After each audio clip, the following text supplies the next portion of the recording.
Francia, Edad Media. Justamente hoy, día 23 de noviembre, pero en 1407, aconteció un brutal asesinato en la calle parisina llamada Antiguo Templo. París presenció uno de los capítulos más sangrientos y estremecedores de su historia: el asesinato del duque Luis I de Orleans, regente de Francia, hermano del esquizofrénico y bipolar rey Carlos VI de Francia, a sus 36 años de vida.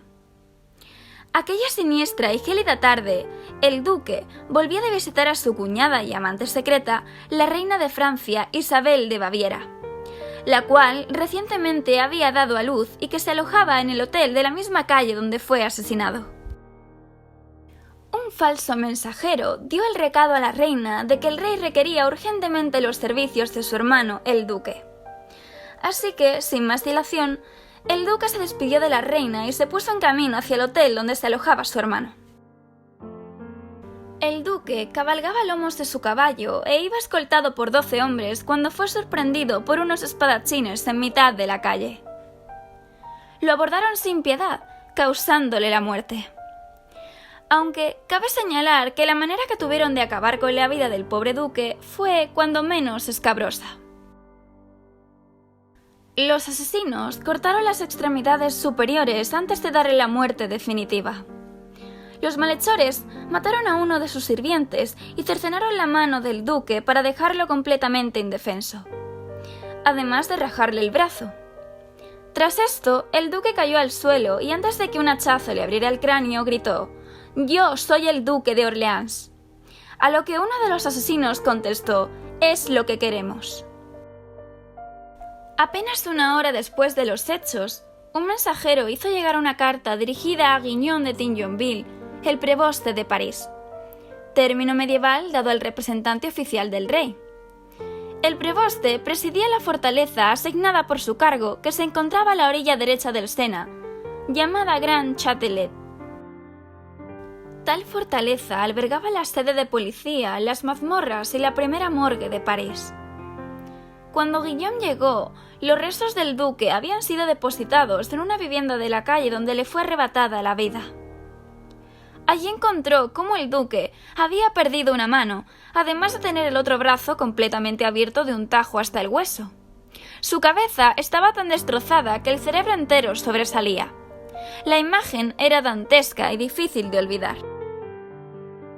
Guignon comenzaría así una investigación que sería recogida en un informe medieval en forma de pergamino de 10 metros de longitud y que además desapareció poco después de su exhausta elaboración, pero que volvería a hacerse público tras ser impreso en el siglo XIX. El preboste Guignon, como cada noche, se encerraba en una de sus habitaciones con su tintero y su pluma, acompañado del ligero parpadeo de las velas que lo alumbraban, trazando un ingenioso plan de investigación que lo llevaría hasta el culpable, sin llegar a imaginarse que descubriría mucho más que eso. La primera medida que tomó el detective medieval fue cerrar todas las puertas de la ciudad para impedir que los malhechores escapasen. Guignon ordenó llenar las calles de sus guardias para custodiar y así tranquilizar a la sociedad parisina. Además, pidió a todos los posaderos de la ciudad una relación de los huéspedes para dar con el alojamiento de los asesinos. Los interrogatorios se realizaban en la fortaleza del prebostazgo, o también denominado como el lugar donde Guignon era la máxima autoridad, la Grand Châtelet. Guignon junto a su compañero interrogaban a los distintos testigos del macabro suceso. Guignon formulaba las preguntas mientras su compañero iba redactando, elaborándose así el famoso informe de 30 pies. En los interrogatorios desfilaron todo tipo de personas, desde barberos, posaderos, comerciantes, hasta amas de casa. El detective recogía todas las pistas posibles, comparaba declaraciones, cosechaba datos, llegando a pasar varias noches sin dormir, con la única intención de darle caza a los asesinos. Guignon llegó a interrogar a un gran número de personas, teniendo en cuenta que París, por aquella época, ya contaba con más de 100.000 habitantes. Pero esto no amedrentó al medieval detective. La primera conclusión que sacó Guignon es que los asesinos no habían sido delicados ni ágiles. Aunque por aquella época nadie imaginaría que alguien como Guignon se convertiría en un ingenioso detective del siglo XV. Las pistas sustanciosas comenzaron a salir. Una testigo fue amenazada tras presenciar el crimen. Otra, que regentaba una pequeña tienda, relató que irrumpieron en su negocio y le apagaron las velas, y luego huyeron. Guignon cada vez se encontraba más y más cerca de encontrar respuestas. La pista de oro llegó con la declaración del mercader de alimentos, el cual vendió las provisiones a los asesinos, y también con otro hombre que alquiló la casa donde los culpables se escondieron. El detective medieval no tardó en comprender que no era un simple asesinato. Todo se trataba de una conspiración llena de ramificaciones. El dinero invertido para llevar a cabo el crimen delataba que los culpables eran en realidad personas de alta cuna que proporcionaron recursos a los espadachines. Descubrió que la víctima tenía numerosos enemigos y todos ellos poderosos. Guignon pidió al rey registrar las residencias de algunos nobles, procedimiento completamente novedoso. El detective dio con el cabecilla que llevó a cabo el salvaje asalto y pudo poner precio al asesinato. Descubrió que el valido del rey fue el que mandó el falso mensaje para sacar a la víctima del hotel donde se encontraba visitando a la reina. Todo apuntaba al hombre de confianza del duque de Borgoña. El hombre de confianza del duque de Borgoña se encargó de comprar al jefe de los sicarios y, en definitiva, a organizar el crimen por orden de este. El duque de Borgoña, o también llamado Juan sin Miedo, había sido principal enemigo de la víctima por sus continuos enfrentamientos por la regencia de Francia. Juan sin Miedo representaba la sociedad más pobre y llana de Francia, mientras que el duque de Orleans, la víctima, defendía por encima de todo los derechos de la nobleza.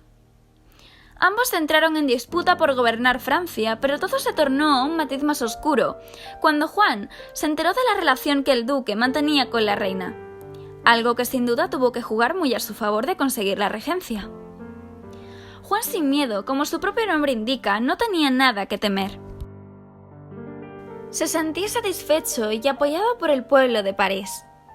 Incluso se atrevía a alardear de manera indirecta de que él había sido el artífice del macabro suceso.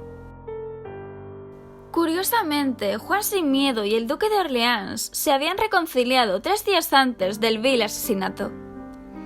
A pesar de todo, en el funeral del duque, uno de los nobles no pudo evitar exclamar que no había habido un asesinato más desleal que ese. El brillante detective pudo demostrar que Juan sin Miedo había sido el autor, pero no pudo llevar a cabo lo más importante. El culpable pertenecía a un rango social muy elevado y su detención terminaría por desencadenar una guerra civil entre borgoñones y armagnacs, aunque al final esto último acabó sucediendo. El brillante detective medieval, tras largos días de minucioso trabajo, logró su cometido. Aunque más tarde su esfuerzo no se vio recompensado por la justicia, nos deleitó con un fantástico episodio policíaco del siglo XV que, aunque no es de sobra conocido, permanecerá inmortal en la historia. Y así fue como 2 primos enfrentados y aparentemente reconciliados acabaron protagonizando otra historia sobre codicia y poder. Quizás es verdad eso que dicen, que algunas guerras comienzan firmando la paz. Si te ha gustado el vídeo, no olvides darle like y suscribirte a mi canal. Activa la campanita para no perderte ninguno de mis vídeos. Puedes dejarme en los comentarios tu opinión y sugerencias para el canal.